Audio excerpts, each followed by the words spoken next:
What's up, No Horsing family? As always, this is the No Horsing Around podcast, and I am one of two dudes talking Colts. I'm one of your hosts, Stephen Burton.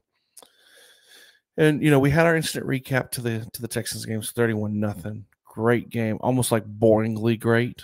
But we're headed into the bye week, and we want to do something a little bit fun, a little bit different than what we're able to do. We got to produce some stuff for you guys, but we don't have a lot because there's not a game. There's not going to be a preview this week, obviously. So me and Zach knocked around a couple ideas. We're going to give you guys some previews of the teams that we're watching and seeing what they're going to look like and what the remaining schedule looks like and how it's going to affect the Colts getting into the playoffs or not making the playoffs. So we're going to do that this week too. So we're kind of excited. Get through the Monday Night Football game with the Patriots, see where they settle, and then we can kind of start looking forward with that. But today, I want to do something a little bit more fun. Something not more fun, but something a little bit different than what we've done. We've done like Jonathan Taylor, top, best running back in the NFL. We've done Carson Wentz, top 10 quarterback in the NFL. We've done Carson Wentz could be an MVP. Could Jonathan Taylor be the MVP? So we've done a lot of different things. Before I reveal what we want to do, what we're going to do on today's show, please, you guys, make sure you like, share, subscribe, comment. We're sitting at 675. Can we get to 6? Can we get to 700 by the next game? We got like 2 weeks, you guys. I think we can do it. It's 25. I think we can do it. I believe in you guys. And if you haven't subscribed, please subscribe. If you got a friend who hasn't, tell them, because what do I always say? Friends don't let friends. Not subscribe to No Horsing Around. So that's kind of my spiel about that. And also get a great convo, especially with this topic. I expect to hear a lot from a lot of different people. I want to hear your opinion on it. So what's the topic, you might ask? Is Frank Reich a top 10 coach in the NFL? So I say this because I played around a little bit and I kind of came up with my top 10 NFL coaches. Really and truthfully, I kind of came up with 12, if I'm being honest, on what I could do. Now, this topic started out as, is Frank Reich a top 5 coach? And I quickly let Zach know I'm having trouble. Getting him into that top 5. So I wanted to do a top 10.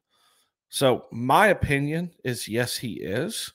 You just look at some of the stats. I mean, he's just, in my very humble opinion, and I've kind of beat this drum a little bit. I mean, he's 35-26 as a head coach. That's including his record this year. His teams and his offense, I know we rail against it, but they're constantly important differential. They're constantly up there, you guys. I mean, when you look according to Pro Football Reference, 2018 in yards, 7, 25, 10, 11. That's through this year. And points, 5, 16. That's Jacoby's year. It's really important to note that 2019, when you're going through his stats, that was the year that we had Jacoby. Okay, 16. Then last year, 3 with Rivers. And right now, 10. I mean, and if they make the playoffs 3 out of 4 years as the head coach, he'll be in the playoffs. It's also really important. I feel like we should always note that he has had 4 different starting quarterbacks to start the last 4 years. His first year he had Luck, then he had Jacoby, then he had Rivers, and now he has what looks to be, in my opinion, too, the answer at quarterback. He'll have him for multiple years is Carson Wentz. And I think it's really important, too, when you look at what he's done with those quarterbacks. Every year he's improved them. They've cut down on their turnovers. The year before Rivers came to Indianapolis, he had the most interceptions. He cut that in half. And then Luck had probably one of the most efficient years of his career, his final year with Reich. Jacoby, I think they got as much out of him. And then look no further than Carson this year. I mean, he's 22-5 touchdown to interception ratio. And last year, I think he was 15-16, and he got benched. So, I mean, he does great with quarterbacks. I think he does well when it comes to the flow of the game. His offense he has now scored 30 points in 7 games this year. It's the first time they've done it in quite some time. It's the first time under his tenure that they've done it. I mean, he's doing really well when his pieces are there. So I think he is. But let's kind of break this down, okay? Let's kind of look at my top 10. Number 1, obviously, it's tough to say it. It's hard to say it. It's Bill Belichick. Belichick is probably the greatest head coach, NFL head coach of all time. I love me some Tony Dungy, Don Shula, all those great ones. But he's probably the best head coach of all time. So you got to put him at one. Andy Reid's up there. John Harbaugh. I know we've got the recent stain in our memory of Sunday Night Football and what took place with, well, not Sunday Night Football, but what took place with the Steelers and the Ravens and the going for two and kind of the weirdness. He's a great head coach. He is a great head coach. Mike Tomlin, I know the Steelers are down this year, but Mike Tomlin is probably one of my favorite head coaches outside of Frank Reich in the NFL. I think he does well. He game plans well. He's more of a CEO type, I feel, but he's up there. And then this is where I fit in Frank Reich.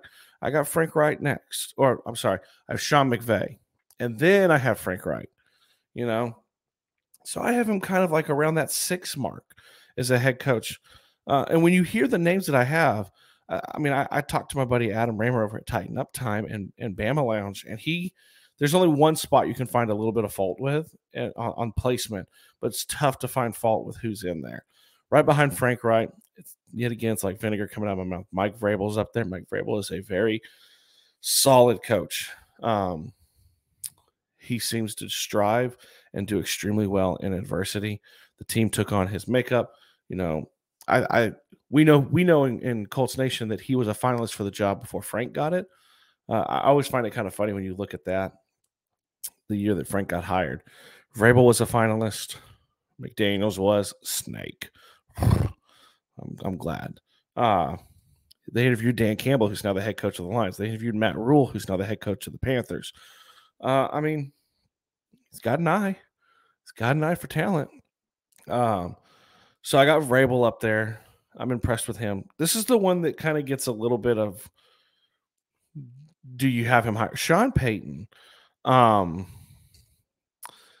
I've kind of based this one off of where I feel he's done this year too, on kind of the mismanagement of the quarterback position once Drew Brees retired.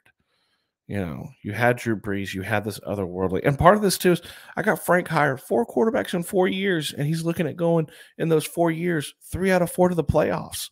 Like, that's super impressive, you guys. Like, that's really, really impressive. There's no stability. He's had no stability at the quarterback position until now. But I think Sean Payton's kind of bungled it with Taysom Hill. I think Jameis was having a great year. If he had been in there, I probably would have slipped Sean Payton up higher on my list. But obviously he's not there. You have Taysom Hill. You have Trevor Siemian. I mean, what's going on? Next up is Matt LaFleur. I think he's done really well, but you'll get a gauge on him when when Rodgers moves on or he retires. You do walk into a great situation.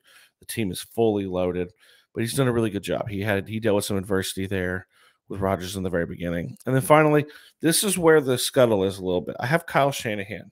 For y'all who watch this, you know that I'm not a huge fan. But the dude's schemes are great, you know. We've talked to Jason, and he's told us a lot of things, that he's a huge Shanahan fan. His schemes are really, really good. Really an offensive mastermind. I have him this low because I don't like what he does when everything's not perfect. Like, I have Frank higher because he's not had a lot of perfect, and he's produced. You know, the 1 year, you know, he's had winning records every year. You know, 7-9 with Jacoby was uphill, you know, but when adversity has struck, he has been able to maintain. I mean, look no further than the 1-4, you know, the 1-4 this year, though I believe 1-5 his first year. He doesn't lose the team. You know, he never loses the confidence of the team. I'm loving Hard Knocks. You see the behind the scenes, how close he is with the team too. I love the fact that he didn't have a problem with not editing out Quentin Nelson telling him, "Hey, dude, man, I want a straight run. Like, can we get a straight run?" It's like, yeah, he wants the people to know that he empowers his team. I think he's a great head coach. I think he's a top 6 head coach in this league right now. I think we're very, very lucky to have him. Right outside the top 10, I got Sean McDermott. I think he's really talented. And then this is just a personal one with me. I like Kevin Stefanski over at Cleveland. He's right there. So you could kind of plug one of those in above if you want to take Kyle Shanahan out or Matt LaFleur. But when you really start looking at all the teams, you're hard not to put Frank Reich into the top 10. So just like we need to chill a little bit as Colts Nation when it comes to Frank Reich and the play calling, and when he doesn't do something or it doesn't turn out well, or why didn't we run the ball against the Bucks? Why were we throwing the ball as much as we did, which produced a ton of points and kept us in the game? So it was a great game plan and it worked. The turnovers, the 5 turnovers that we talked about, that killed that game. It wasn't the game plan. Otherwise, JT's running into a brick wall the entire game. And then it's like, well, why didn't we adapt? Why didn't we throw? Colts Nation, we can have nice, fun, shiny things. And Frank Reich is an NFL head coach, is one of them. He's top 6 in my book. I want to hear from you guys. I want to hear, is he top 10 in your book? Where do you rank? I would love to see your rankings. Drop them in the comments. Let me know. Let me know if you think my list is stupid. Let me know if you think Frank Reich's not in the top 10. So, I mean, I want to hear from you. So as we go into the bye week, you guys, as we go into this, like I said, we're going to do some fun stuff for you guys. We're going to do some stuff breaking down the Colts schedule coming up over the last couple of weeks, the teams that we are in the running with for a playoff spot, what that looks like for them. What do we need? How do we need games to break?